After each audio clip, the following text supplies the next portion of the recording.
आप देख रहे हैं देश खबर 24 और वक्त है खबरों का। भोपाल के रानी कमलापति स्टेशन से रीवा आने वाली रेवांचल एक्सप्रेस में बीते दिवस हुए गोलीकांड में एक नया मोड़ सामने आया है। रेलवे के जीआरपी ने गोलियों के निशान और सीट नंबर से लेकर यात्रा करने वाले तक की पहचान कर ली है, लेकिन गोली कैसे और क्यों और किन परिस्थितियों में चली यह अब तक साफ नहीं हो पाया है। रेलवे के जीआरपी इंस्पेक्टर ने जानकारी देते हुए बताया है कि जिस सीट पर गोली के निशान मिले उस सीट पर अभय मिश्रा नामक शख्स यात्रा कर रहे थे।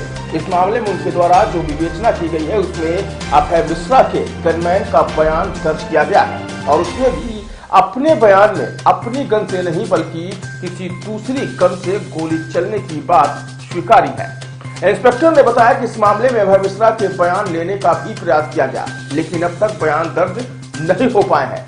वहीं रीवा जीआरपी ने अभी इस मामले की केस डायरी भोपाल जीआरपी को सौंप दी है। बता दें कि अब तक जो जांच में सामने आया है उसमें रेवांचल एक्सप्रेस के एसी कोच में गोली भोपाल से गंज बासौदा के बीच चली थी।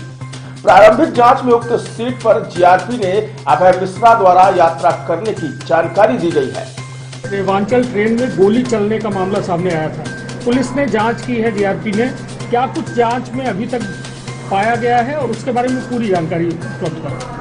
दिनांक 10/2/24 को ट्रेन 12:185 प्लेटफार्म पर आई।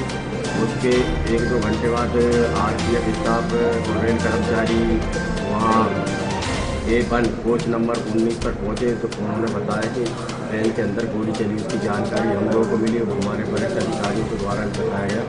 जब हम लोग वहाँ गए तो देखा कि एक बर्थ नंबर 19 पे गोली चलने का छिद्र दिख रहा था। उसके बाद फिर आरपीएफ द्वारा हमको 11 तारीख को मेमो प्राप्त हुआ। उस 11 तक मेमो के आधार पर हमने अपने थाने असल अपराध पंजीबद्ध किया। जांच की गई।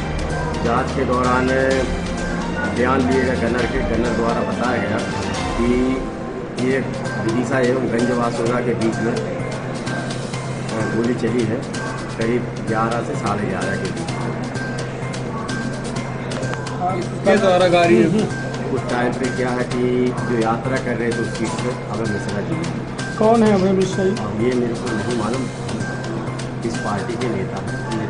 ये कोई राजनीतिक पार्टी से जुड़े व्यक्ति हैं अभय मिश्रा? कुछ जानकारी मिली आपको? ये मेरे को कोई जानकारी नहीं। उनसे हमने मोबाइल में बात करी लेकिन उन्होंने हमसे मोबाइल से बात ही नहीं की है। ध्यान लेने गए थे लेकिन वो गन्नरी में विधानसभा चल रही। बस ये जानकारी उनके गन्नर के हम बयान लेके आए। गन्नर के बयानों के आधार पर जहाँ घटना स्थल है वरिष्ठ अधिकारियों को आदेश से हमने गाड़ी वहाँ स्थानांतरण कर दी गई है। किसके गन्नर का बयान लिया है आपने? वो जो घटना हुई उस हिसाब से हमने पूछा कि भाई किस प्रकार चली, क्या हुआ। उनके जो सुरक्षा गार्ड है ना किसके ऐसे अभय मिश्रा जी के? हाँ। किसके किस नेता के गन्नर के पास गए थे आप? गनर हम अभय मिश्रा जी के जो गनर है उनको पास गए, उनका हमने बयान दिया है। उसके आधार पर उन्होंने बताया, उसके आधार पर गाड़ी जहाँ पर घटना स्थल है भोपाल साइड का तो वहाँ भेज दी गई है। अब वहाँ जो भी कार्रवाई होती है। बयानों से क्या लगा कि गोली कैसे चली है? नहीं, वो हमको दृष्टिया क्या लगा? नहीं, गनर ने आपको क्या बयान दिया? गनर ने क्या उपेक्षापूर्ण चली है, उनका क्या हाथ कपड़ा आता वो निकाल रहे हैं, वो अपनी पर्सनल हो जैसे भी हो। अब हमको नहीं मालूम। हम जब तक नहीं सामने आ पाएगी तो अपन कह सकते कि सरकारी रखे थे, प्राइवेट रखे थे, क्या था उसके संबंध। नहीं तो गनर के पास गन थी या अभय मिश्रा जी के पास गन थी? गनर अपनी रखे था जी। वो किसके पास थी वो बयान देते अभी अभय मिश्रा जी को हम पता थे किसके पास। अच्छा, गोली का कुछ बरामद हुआ? मेरी गनर से गोली नहीं चली है। गनर ने कहा है मेरी गन से गोली नहीं चली है। तो किसके गन से गोली चली उसने स्पष्ट किया क्या? अभी उसने स्पष्ट नहीं किया। अच्छा, उसने गोली चलते देखा है कि नहीं गनर ने? गनर तो सामने ही बैठा है ना, वो तो सीट के सामने ही बैठा है। वो तो फिर 19 नंबर के सामने गनर बैठा है। गोली के संबंध में गनर ने कुछ बताया? गनर ने ये बताया है कि वो अपने हाथ से वो पिस्टल निकाल रहे थे, जो भी है पिस्टल है, और हाथ अभय मिश्रा जी। और उसके बाद क्या है कि रख रहे थे, क्या कर रहे थे, तो हाथ कपा तो वो चल गई। जब तक वो नहीं मिलेंगे, उनके बयान नहीं मिलेंगे तो अपन कैसे पढ़ते हैं। गनर द्वारा ये बताया गया। इस पूरे मामले में किन धाराओं के तहत मामला पंजीबद्ध किया? 336 का आईपीसी का अपराध पंजीबद्ध हुआ है।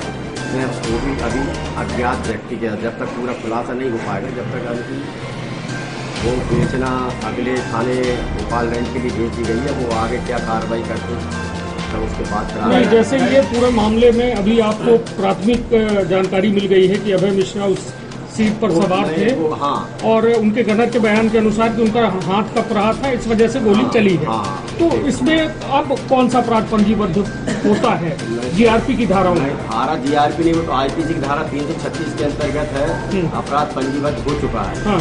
अब खाली मात्र क्या है कि जो विवेचना आप क्या करते हैं आगे, वो डायरी वहाँ ट्रांसफर कर दी है। जो अपना क्षेत्र में जितने आ रही थी धारा 336 का मुकदमा काम बन रहा है तो अपन ने कायम कर दिया है। इसमें सजा का क्या प्रावधान है? सजा का वो न्यायालय के ऊपर है, जब मुलजिम मिलेगा मिलता है नहीं मिलता है उसके बाद ही आगे सजा का प्रावधान अपन क्या बता सकते हैं प्रावधान क्या है। अभी अज्ञात में हुआ, अभी अज्ञात तो गनर तो बोल रहा ना कि गनर का क्या है कि वहाँ की जो डायरी वहाँ चली गई है। अब वो डायरी वहाँ जो बेचक है वहाँ टीआई साहब जो भी रहेंगे क्या बेचना करते हैं वो अपन क्या बता। बुलेट की जानकारी मिली कि बुलेट कहाँ है? बुलेट नहीं मिल पाया। नहीं तो गनर से आपने पूछा कि बुलेट कहाँ गया? बुलेट नहीं मिला। एफएसएल टीम आई थी, उन्होंने भी तलाश किया लेकिन बुलेट नहीं मिला। यानी कि जो गार्ड था, सुरक्षा कर्मी था, विधायक जी के सुरक्षा में जो सुरक्षा गार्ड था उसके हथियार से कोई फायर नहीं हुआ, उनके पर्सनल रिवॉल्वर से फायर हुआ। नहीं तो ये बताइए कि ये जो रिवॉल्वर से बुलेट है, बुलेट फायर हुई और बाकायदा मौका वारदात में होनी चाहिए, तो गनर से आपने ये प्रयास नहीं किया कि वो बुलेट कहाँ गई, या फिर ये जो पूरे अपराध से है इसको पानी फेरने जैसा काम है? नहीं, उसने ढूंढा है, गन्नर ने भी ढूंढा है, ऐसा नहीं है गन्नर ने ढूंढा है वो बुलेट के लिए, लेकिन बुलेट नहीं मिल पाया है।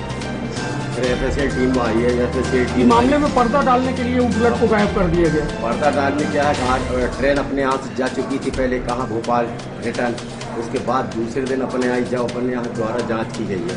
तत्काल अगर यहाँ डब्बा कट जाता तो सब हो जाता। तो सर उनका पिस्टल तो जब्त होना चाहिए ना। वो बेचक जो वहाँ चला गया है ना, डायरी वहाँ गई है, वो बेचना करेंगे, वो पिस्टल भी होगी, पिस्टल की जांच भी होगी, सब कुछ होगा, वो सब होगा। सीरियल बाद जो बेचना में जो आएगा वो बेचना के अधिकार के क्षेत्र में किसी को कुछ नहीं छोड़ा जाएगा। भाई पिस्टल जब्त होगी, उसकी जांच होगी, सब हो, और उन्हीं से फिर मिलेंगे तो उनसे पूछा जाएगा बुलेट कहाँ गया क्या हो, वो बताएंगे। गौरतलब है कि रानी कमलापति रेलवे स्टेशन से 10 फरवरी को रीवा पहुंची रेवांचल एक्सप्रेस के एसी कोच में सफाई के दौरान एक छेद मिला जो केबिन के आर पार था।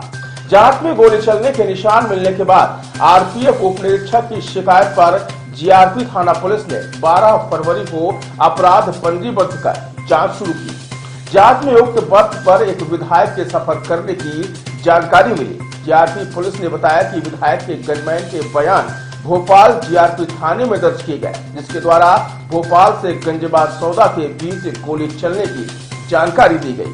घटना स्थल भोपाल रेंज का सामने आने के बाद अब मामले की केस डायरी भोपाल जीआरपी थाने में भिजवा दी गई है और अब आगे की जांच भोपाल जीआरपी द्वारा की जाएगी।